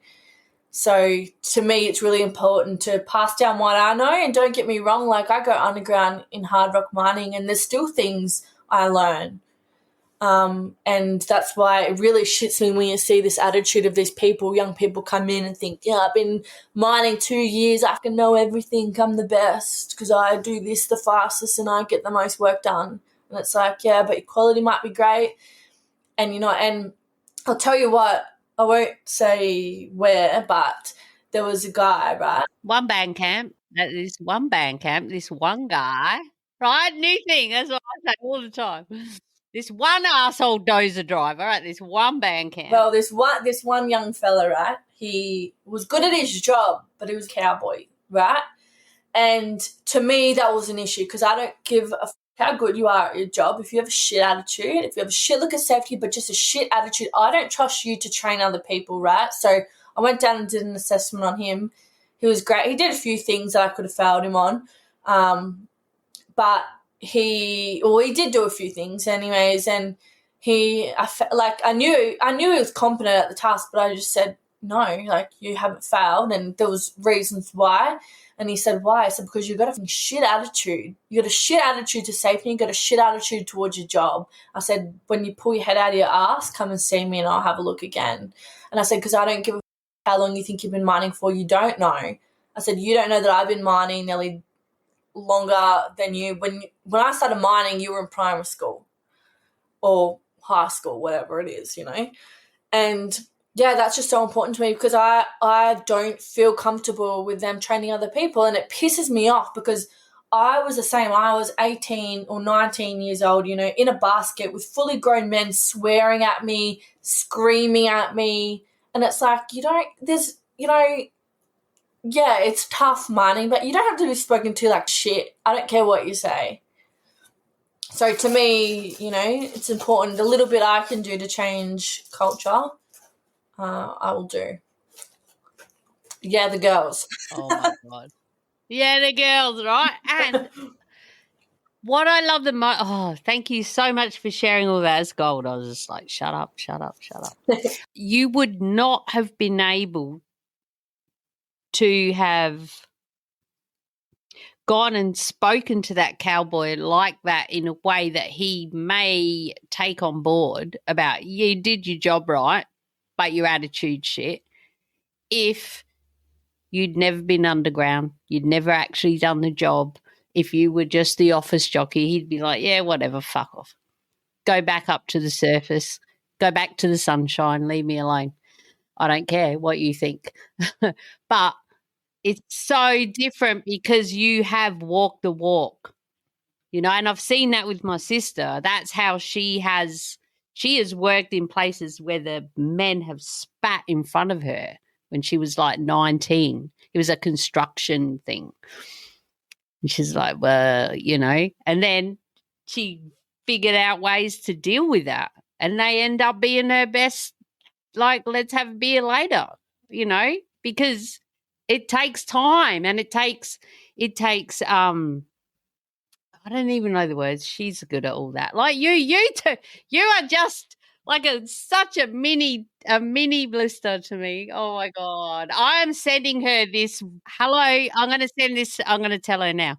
Hello, my blister. Meet your little sister. I love it. That is so true. And that's why I'm not afraid, you know, now that I'm in a management role, like I'm not afraid to get my hands dirty. And, you know, a year ago I had a guy absolutely shit talking to me, right, about me, right, never to my face. But a few of the other guys who I, you know, had earned the respect for, they were mates. They came and they told me, right. So anyways, I went down to where this guy was underground. I was doing an inspection and I was having a conversation with him, and some of the things he said were not correct. Like, you know, I'm only where I am because I slept my way to the top. Girls shouldn't be in mining. You know, the only good thing, I'm only good for one thing. Like, just disgusting, like absolutely disgusting. He knew nothing. And it's what they say, especially when you're going through the levels, is, oh, yeah, they don't respect that until they hear what you've done and the experience you've had. Oh, yeah, all right. Knew nothing about me, right? And some of the boys said, actually, like, she's done this. And he goes, she's not a fucking shot fire. She's not a shot fire. And they're like, she's a shot fire. Like, they were telling her, right? She is. Guy who, fuck yeah. Absolutely, like, just running me down. So you know what I did? I went underground. I brought my harness with me. I found out where they were. I knew I was about to go charging. I had no business, like, being a shot flyer anymore, right? I'm in, you know, in a safety and training position at this time. And I put my harness on and I said, I walked up to him, he said, what are you doing? I said, I'm charging this heading. You're going to sit here and you're going to watch me. And I said, you know what? You'd probably learn a thing or two. So anyways, got back down and I said, I've seen how long it's taken you to charge your heading. And I said, I just did that in half the time. I said, so next time you want to talk shit about me and what I've done, I said, come and speak to me because I'll tell you a thing or two. Anyways, all the boys, they were just like getting into him on it. And I was like, and I didn't have to do that, but I was like, you know what? I'm going to show him exactly, because just because I got a set of tits, just because I'm up in management does not mean that I cannot do what they can do underground. I've been doing it 20 times longer than him, you know? Like, I've had my shot fire's license longer than this fella's had his driver's license. So anyways, that was probably a good... I think that's the intro. Story. I think that's the intro to the podcast right there. Right? Hey, sorry to interrupt, but did you know that Mad Mumzie has an online mining portal? This episode is proudly brought to you by mining.teachable.com, the place to go for all of Mad Mumzie's resources and support for your mining journey, no matter where you are. It's free to sign up. You just pop your email in there and away you go. I like to think of it as opening up the secret that is mining. Have you heard that saying, what's under the kimono? It's quite a famous saying. I say, what's under the high-vis shirt, at the risk of making it look like I'm flashing you. But I'm going to start saying it anyway because I don't care. I am me, and you either like me or you don't. If you don't, okay, off you go. There's plenty of others coming out doing stuff. back to mining.teachable.com. Mad Mumzie, this is meant to be an advert. Head over there for a real life, down to earth look at what mining can be like for you. So for my wannabe miners, you're just still desperate to get that mining job. How do I start? How do I get a foot in the door? I got your back. There's resources in there for you.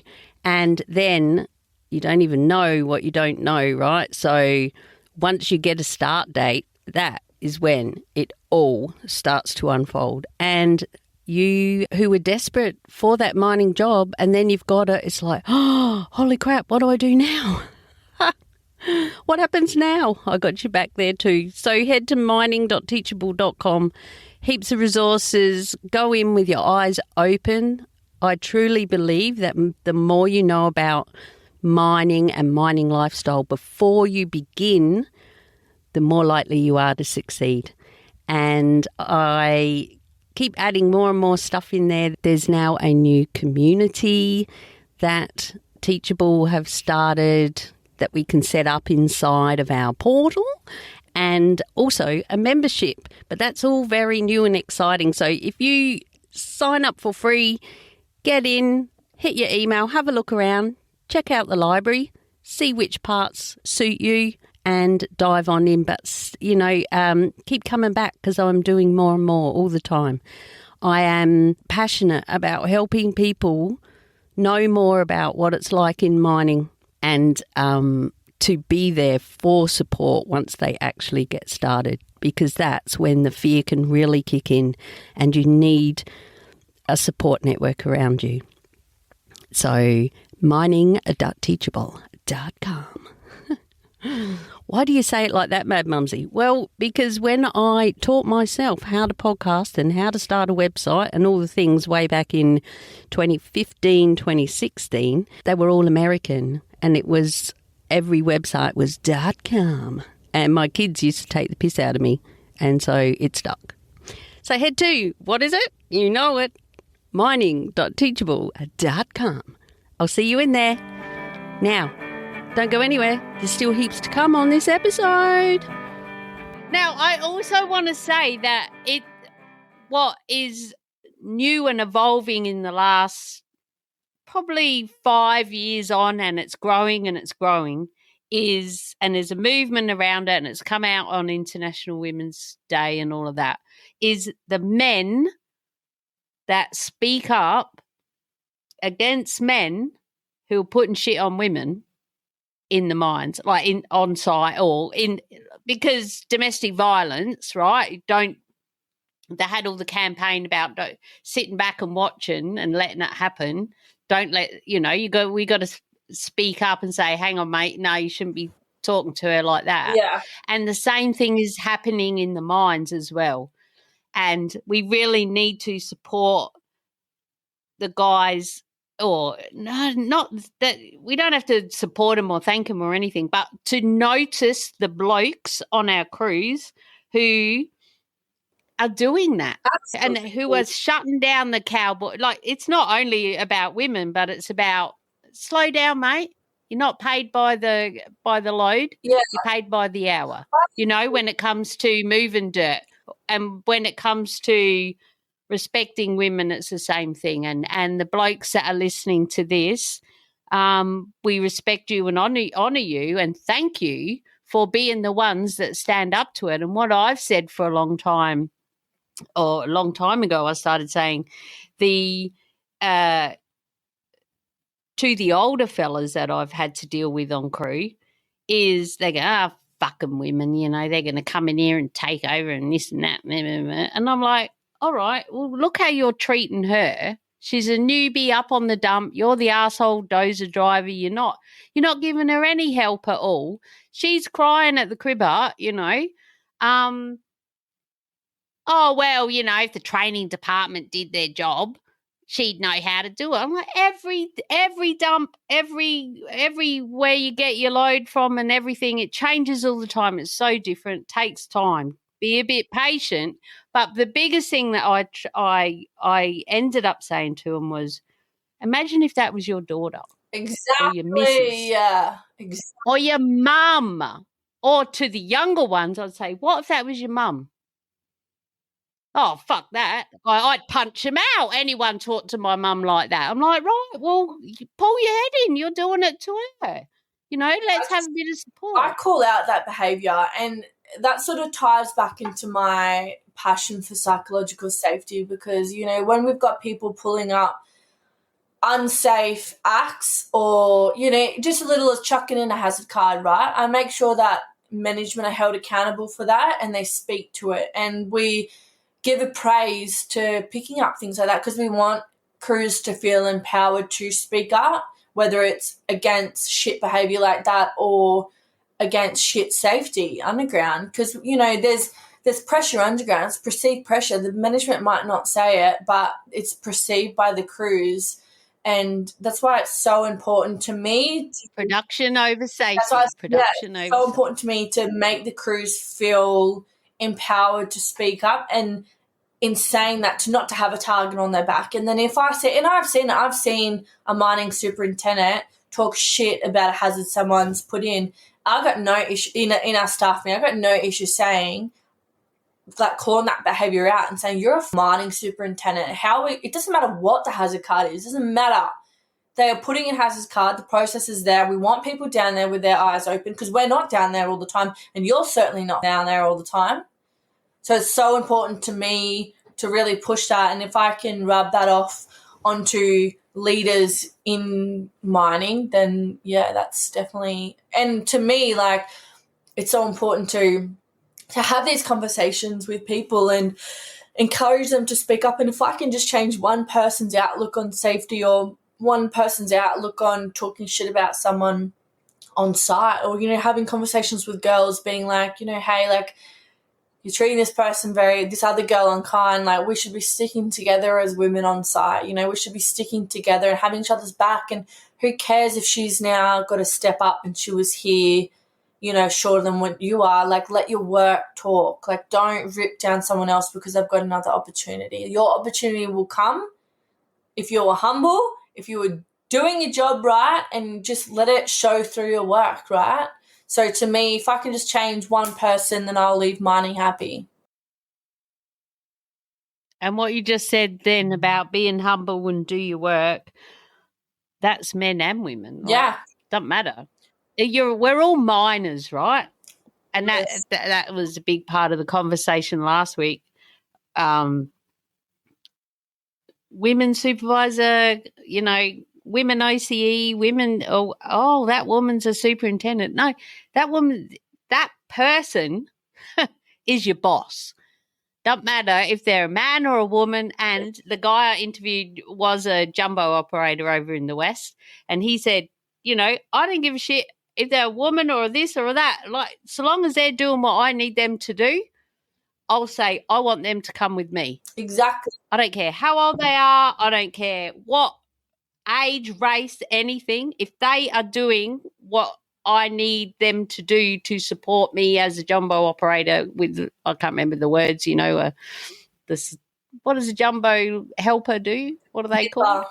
A nipper. Nipper, yes. If I've got a nipper, you know, and they'll go, oh, you're only taking her because she's a chick. He's like, no, because she's the best one out of all the ones you've had. Yeah, so we had a big chat about that. And that's good to hear from a bloke. Yeah, you know? And I've had that conversation, you know, with people, like, you know, just because you don't think I should deserve to where I am, like, regardless of that, I am a supervisor. I am. You're a supervisor, and you will respect my position. And if you have an issue with that, like, I'm happy to take it further. Because to me, I work so hard. I'm not going to justify to everyone. Like, I don't go into mining, and I like, if I have a conversation with people, yeah, I will. If I know they're genuinely interested, I will tell them what I've done. But I don't have to justify anything to anyone, and that's something that I've learned got moving forward. And the biggest thing I think is, you know, you never know who one day is going to be your boss. Literally, and you never know. But in saying that, you never know what someone's going through. You know, people have lives outside. Exactly. Right? You never know what someone's going through. And don't get me wrong, I've had heated conversations underground with jumbo operators, like, or even people like, you know, I've called old mate, you know, you're not doing this properly, and I've walked away feeling like a piece of shit. And 9 times out of 10, generally I'll go back and I'll apologise and say, like, I'm sorry, like, that was heated or whatever. This is back in my operator days. And that's why I'm very cautious how I speak to people now. And it was a big thing I needed to learn, not to just go so cutthroat on people. And not that you can as lucky you had a good mentor for that then. Yeah. That's right. You never know. And like I was so close to giving up mining because not only did I have these people talking so much shit about me, never to my face, but, you know, behind my back and whatever. But at the end of the day, I was going through one of the hardest breakups I've ever been through, right? I was heartbroken. I was gutted. I'd cry at work. I'd cry at home. I'd cry at crib. And I was gutted. And I had that as well. Like, my mental health was so drained. And maybe that's why I have such tough skin, but it shouldn't be like that, you know? Shouldn't be like that. And it's not tolerated. And that's why it's so important to me to, like, be with companies that are really, that have good cultures, have good managers that care. And I was so lucky to have those 3 people that wanted the best for me and saw potential in me. And now in the position that I am and moving forward, like, I'm going to make sure I'm that leader, you know, that believes in people, that mentors, that coaches, that really cares. Because, if people got shit going on and it's not nice, you know. Yeah. Not nice. That's a good thing with Chicks and Mining as well. Like, you know, I have so many people that reach out to me and ask for advice, and we talk about some really personal thing that's going on in their lives. And it's important to me, both at work and in the Chicks and Mining space, to, you know, to give them time, whether it's 5 minutes, whether it's an hour conversation, to, talk to them and make them feel heard. You know what I mean? Like, I've turned into a very soft soul back from when I was I love it. fire and going off my head about explosives on the ground, and now I'm just so cool, calm and collected most of the days. Definitely on my bad days, but well, don't we all, you know? Like, that's being human. Yeah. Well, we might think about wrapping up. What do you reckon? Yeah, it's been a really good chat. It's come so naturally, hasn't it? It has, and I love that. And they just end up like that. Like, we got nearly 2 hours now, but we're not done yet. I've got a couple of other things I just want to ask you. Quick, couple of light-hearted, after all that deep and meaningful bloody shit about cowboys and assholes and all of that. Right. Do you have any sleeping tips for night shift? For night shift, I always found it help. I never had any sleeping issues, right? I used to go to sleep, like, so I would, a night shift, right? I would start work at 6. I have to be there at 5, and I'd finish at like maybe like 8. I'd be getting into bed in the morning because the shop fire has those additional tasks. I will sleep like the whole way, 10 hours. Like, I got no issues. But the days that you do have issues, like, I find it, you know, in the morning, like, some people go for a beer, right? But I have found I'll go to the gym, go for a little walk, and just wind down, like, little things like, you know, not sitting on your phone because that's proven to keep you up. Make sure you have earplugs with you because some of the camps are pretty, how you going, and the air cons are pretty loud, or even just people walking around. But I never really had any issues, but that would be my tips. Yep, thank you. Now, what do you do with your old PPE? Hard hats and your shirts, pants, because you've been in a lot of different places, so you can end up with heaps. And then when you get like the yearly issue and all of that, you know, what do you do? Oh, well, now I'm more decked out with Chicks and Mining merch. I don't need it as much, but I think I've kept like one shirt from my first site, and then I have my hard hat. When I was a shop fire, I took it everywhere with me because we at the site were allowed to have stickers. A lot of sites don't let you have stickers, but I don't know, it just sort of becomes really sentimental, things like that. So I think I've kept a hard hat. But all my other stuff, like work shirts and stuff, both my brothers are builders, so I've just, you know, and my stepdad does a lot of stuff around the house, so I've just really given it out. or give it. Oh, right. So they're just walking around with Georgia. Yeah, on there. I think I donated a lot of my stuff, like back to mine or back to Vinny's or whatever. But yeah, I haven't really stockpiled a lot of stuff. Yeah. Like I've got a few really good like corporate jackets that I keep. Jackets, like you can't get rid of your jackets. Jackets. Too. I've got some good. I don't have corporate jackets. Staff jackets. I've got operated jackets, but they're really good in the cyclone and shit. And I'm like, here you go, you can have one too because I've got 5. The best thing about cruise merch is when they do like social club shirts and stuff. So we at one site, when I was a shop fighter, we broke the record for the most meters in the year or ever. So we got a shirt for that. That was really cool. I've kept that. Yeah. And then a few like crew shirts that like Dirty Hole Designs have done for the crew. We've kept them. Yeah. Yeah. Fundraising ones as well. We did a few fundraising ones, got pink like fishing shirts with dump trucks and dozer and dragline on and that. We all paid $60 and half of it went to mental health. You could get the pink or the blue. So one went to Beyond Blue and the pink went to breast cancer, I think, on our crew. Well, I bought them for my kids as well and stuff. Yeah. That was good. Now, let's talk about steel cap boots. Have you had any events around yours? Like, have you ever left them at home? How do you go getting through airports if you have to wear them? Have you had any critters in them? And what about, have you got blisters or anything shit? Anything shit about your boots? Oh, man. Well, in my operator days of gumboots, man, like once they get wet, You wear the big boots. yeah, they're wet all day, all shift, and then, you know, even if you get them wet at the end of shift, and we'd charge them water that was up to my waist, so you'd be tipping water out of these gumboots, and they don't dry quick, so they dry like 2 days later.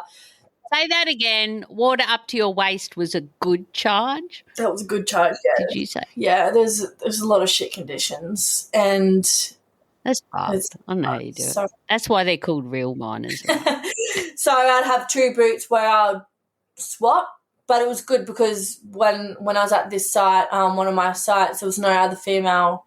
No, this happened sad it was. There's no other female service crew and there's no other female charge up. So the fuck boots were always mine, so everyone knew that they were my boots, and all the truckies, they were all nice and clean and dry. So I'd rotate them, but with my like staff boots, like just the normal like steel cap boots, I haven't really had any issues. I haven't left them. I've always kept them on site, so just in an office I'll just fly in and wear like my Vans or something, or my Birks and socks. I rock the Birks and socks. I'll wear that, chuck my boots on. That's a go. Though I will say recently I went to Mackay, and because I fly from Townsville, because I just bought a home in Townsville, my first house, and then I fly to Mackay, and then I drive from Mackay to site at the moment. So I left my boots, my good boots, at my sister's house, and my nephew hid one of them, so I couldn't find them in the morning. So I got. How old is the nephew? 1. Not the 1-year-old. 1-year-old. Oh, the 1-year-old hid your boots. Got to site, realised I didn't have any. Had to wear friggin' gum boots to all my staff meetings, like an absolute tosser. And then I still can't find this other fucking boot. So I've had to buy other boots, and they've given me the worst blisters. So I need to go next weekend and get some new boots. But yes, Henry, if you're listening to this, where is my boot? When you're 20, here we go. Yeah. I don't know. I was 1. I don't know what he's done with it.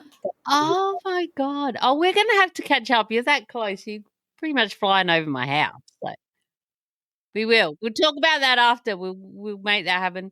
Yeah. Nearly last thing. 3 things. How long were you planning when you first started in mining? How long were you planning to do it? Were you thinking I'll do it for 3 to 5 years, pay off the house, buy a house, and I'm out? Or you just thought this is my mining life? Good question. I had two mindsets. My first one was because my pop had Wilson Drilling in Cobar, so he had a mining company. My dad and my mum, when they were together, they had a mining company, and then I popped out as a miner. So half of me wanted to go the miles, and I thought, yeah, this is going to be me. I'm going to be a full-time miner. But the other half of me, when I was with my partner at the time, I was like, few years, wait till because I was 18, right? So wait till I get a few years behind me, then I'll be having kids and I'll be, on that maternity leave and I'll be just a stay-at-home mum. But then that didn't work out. So, yeah, then I just really focused on, full-time being a miner. But with the qualifications I have as well, in that safety qualification, I could always go to like a council or construction or something like that. So I've got a few options. That's right. It doesn't have to be mining. So it can be residential anything. Yeah. Which I do get around to having a kid. Yeah. But make sure it's not like your 1-year-old nephew steals shit. Yeah. Moves your boots. Oh my God. So many stories about leaving boots. Do you have anything to say about money and being a rich miner? Well, to be honest, everyone's always like in hard rock mining, right? So I've seen a few, so coal mining, I know the mining structure's different, but in hard rock mining, everyone's like, oh, so much money. You don't really see that high paying role until you hit your shot fire and above, right? So the other jobs like truck driving, service crew, nipper, like they're not that great pay. But it's still better than working at a pub. Yeah, absolutely. Or a real job in town. Yeah. Isn't it? For sure. But like, I feel very blessed. Like I'm 28. I've just purchased my first home. I'm very financially well off. But then again, I've worked really hard for it. But my biggest thing would be exactly you've worked hard. Would be smart with your money. Like if you're on great money and mining, like really start to save and look for a future. Because being a miner as an operator, it's not great on the body. Like your rhythmic heartbeat can be really up from going day shift, night shift. Like it's really stressful on the body, and then just the physical aspect of it, you don't want to be. And I'll tell you what, I've seen some really old miners that are, they walk around with a limp and they don't look like they're in great condition. You've also gotten coal, like the black lung disease, things like that. So, be financially smart about your money so you do have an exit plan and you're not going to be mining when you're, 80 years old. And you can, live a good life. And that's it, also there can be a downturn at any time. Absolutely. And I've lived through a downturn in my mining career, and I stayed where I was because we had good coal and the world still wanted our coal. Other people who had left, they ended up losing their job and all that, people selling all their toys. But when everyone in one town is selling their toys, there's only so many people who are going to buy the jet ski or the SS or the this or the that, So it's always good to have in the back of your mind that anything can happen. Like you say, your body could give up. You could something could happen to you. The mine could shut down. Mm-hmm. You might have a really big fuck up and no one's going to hire you, because you had a brain fart at one point. Like anything can happen where that money is now going to stop and you're going to have to go to town and have a real job. Yeah, and get your $8,000-9,000 a week, and you've been on a lot more than that. So it's important to use that time when you've got that money there.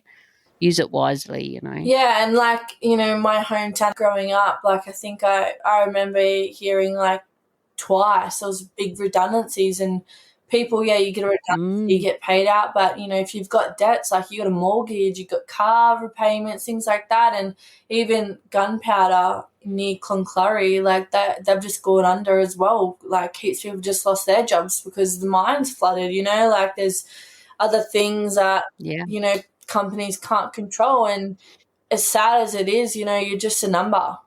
And unfortunately, the company's going to do what's best for them. If that means letting people go, you know, and like you said, you know, you could have a fuck up and get stood down and then get sacked. And if you're living from paycheck to paycheck, like, you know, it's not great. And And if you're a contractor. yeah, mining's a very small world. Like, I have never been to a mine where I haven't known someone from somewhere else, and it is very, Yeah, me too. very. So, like, if the other day, like, I called, Family. yeah, my old mine manager, and I said, hey, like, you know, do you have connections here? And he's like, yep, no worries. Like, I'll make some calls. Like, mining's very small, and that's why it's important to me to make sure, you know, you have a good name and you're a good person and in it for the right reasons.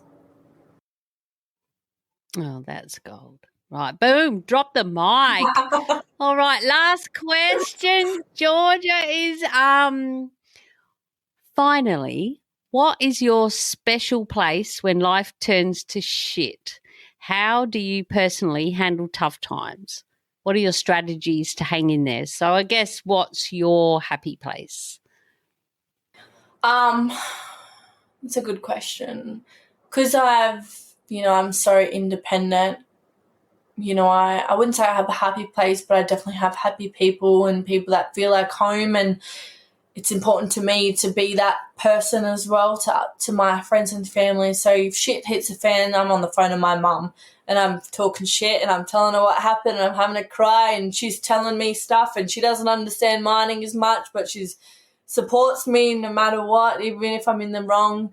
And a big one for me in the last, you know, year is my nephew as well. So FaceTiming my sister and seeing his face, you know, he can't say Auntie Georgia yet, which I'm not happy about, but What? He's won already, isn't know, he? Like going to school and shit. once he, At least finding your boot. yeah, once he says Auntie Georgia, I think that will just be it. But yeah, for me, it's definitely leaning on my friends and my family. Like Taryn, I met her at a mine site, right? Friendships in mining is real. Like I have some really, Fuck yeah. my strongest friends have come from mining, and Taryn, who will listen to this, I met her on site. She's a site admin. Hello, Taryn. She's been my absolute rock. She's my go-to. She's my therapist. She's my best friend, my sister, my boyfriend. She's fucking everything.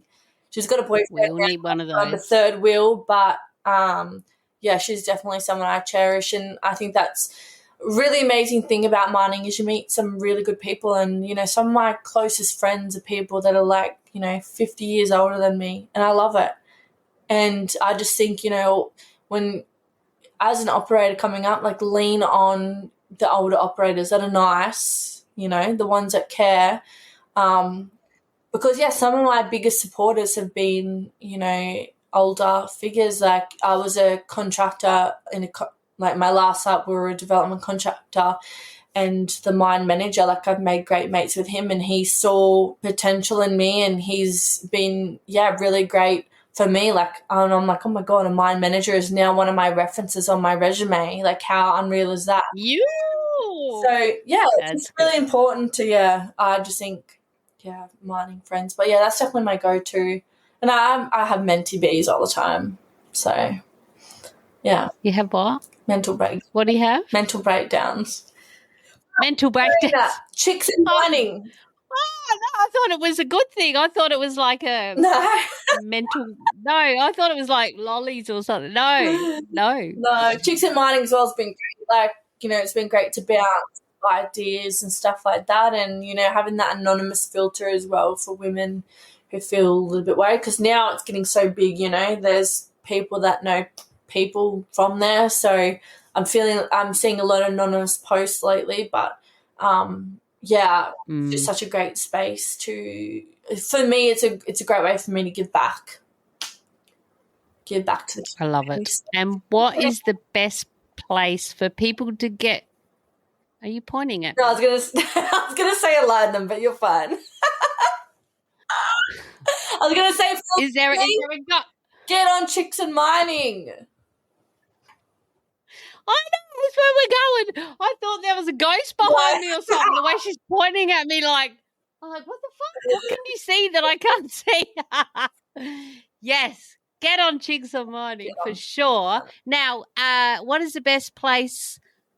How do we find you to get your merch and best place to connect with you? So the best way to connect to me is on Facebook to Chicks and Mining. So I have a page. You just have to request. There's a few questions there. I don't know what the questions are, but there you'll find me there. You can reach out to me. We also have an Instagram, and then both link our websites. I think it's just www.chicksandmining.com.au, and you'll find all of our merch. We've got hoodies, t-shirts, a jersey, which is what I'm wearing now, which I'm sure there'll be a screenshot. We've just dropped a crib bag. We have hair protectors, but we're all sold out at the moment. But yeah, you know. Oh, the hair protectors. That's how you started, wasn't it? That is how I started, yeah. That is what we were talking about originally back in the day. So how long ago was that? That's how long we've been talking, and then we were going to hook up about your hair protectors, and look how far it's come. Let me just see on our Facebook. My God. October 2022. Oh, what is it? April 2024. Wow. Now. Yeah, I would have been overwhelmed. Is that in our message thread? Yeah. Is that when we... October, yeah. And was... Because remember... See, I'm such a procrastinator. There was an Underground Miners page, and then I brought my page on. Yeah, I think that's how we connected. I've connected with so many people. Yeah. Like, there's so many, like, mining things, like the FIFO project, like MR. There's heaps of stuff going on in space. I love it.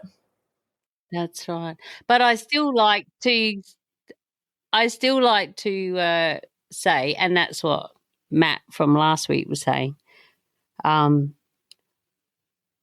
I'm still Australia's first mining podcast since 2016. Really? You can't take that away from me. You know, and I love that there's so many other people doing, you know, a few podcasts have come and now they're gone and that, but I'm still here randomly whenever. Pardon? Does Matt have a podcast? Yes, he did have Life of Mine. I've got it. He's been on my podcast and I've been on his. Jumbo Operator, Matt Michael. And then now he's got Money of Mine podcast. And he just came on last week again on mine. So it's second time. He's WA-based he's got out of mining now and he's full-time in his podcasting and all his things. And yes, and they said they started a new app as well for recruitment. So that's what he come on the podcast all about. Yeah. Was Life of Mining not going anymore? No. Oh. So you got to listen to my last episode, which isn't out yet as we speak. You'll hear why he stopped Life of Mine podcast. Yeah. So I've been on his podcast. He's been on mine. And I've been on the other one was Finny Pete. Yes, he's from your way, I believe. I've been on his podcast. He's been on mine. And he's stopped as well. And there's a couple others. But I just love that, like, it's not a competition. We're all helping each other and supporting each other. And I end up, like, if when you get a podcast, well, I'll come on your podcast, right? I'll just invite myself along. I just thought, fuck, how am I going to find the time? And I'm not computer savvy, like, I'm not. I am so bad on the computer. So I'm like, how the hell am I going to do a podcast? Well, I will say, when it comes to podcasting, this is the easy bit. Yeah, right. The rest of it is the time consuming, the editing, the make the graphics, do the things, put it out, you know, and it gets a bit. But I do love it, and I'm trying to be more regular. But like now, this is a 2-hour podcast, and I'm still editing. I've finished editing the last one with Matt, which is 2 hours. So it's 2 hours every time you're going to go through and edit the podcast, and then I send it to him for his final approval. There's just one thing I've got to take out, a few seconds of some shit rabbit hole that we went down that we chose not to share. Yeah. Which is why, if you want, I can share this with you. So in closing, Georgia, do you have anything you're super excited about right now that you want to share with us? Ooh. Probably Any secrets out the bag? probably definitely some exciting stuff coming to Chicks and Mining. Do you want like details? Oh, if you're going to give me details, fuck yeah. I might need to get another beer though. No, I'm only joking. Yeah, details, do tell. Yeah. You heard it first here on Yeah, you had it first. Beers with the Minor podcast. Yeah, so we've got a few new products coming. We've got a really cool new logo coming.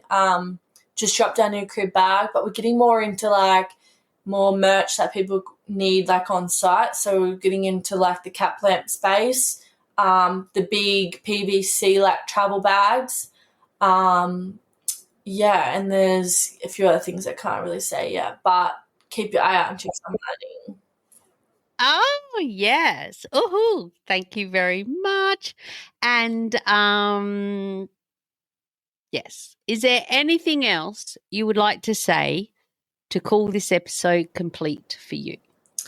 I would definitely just say if you are a woman in the mining space and you are struggling, get on Chicks and Mining. It's a great community, but my advice to you is keep going through the tough times. It gets better, whether that's moving crews or even moving, projects or sites, but mining is a really great space to be in. You learn amazing skills, you meet amazing people. You just have to make sure you're in the right place, but definitely keep on going. Yeah, the girls, we're fucking miners too.